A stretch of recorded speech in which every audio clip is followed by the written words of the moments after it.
Hello everyone. आज bike accident भएर speed भएको कारणले चालकलाई ठुलो घाइते भएको देखेको छु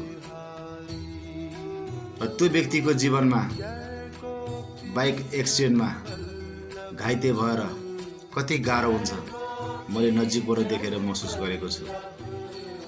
त्यही भएर प्रत्येक बाइक चलाउने यात्रुलाई म यहाँबाट एक आवाज दिन चाहन्छु, बाइक चलाउँदा स्पिड कम गरेर चलाउनुहोस्। यदि बाइक चलाउँदा स्पिड कम गर्ने बानी लाग्यो भने फेरि तपाईको जीवनमा बाइक एक्सिडेन्ट भए पनि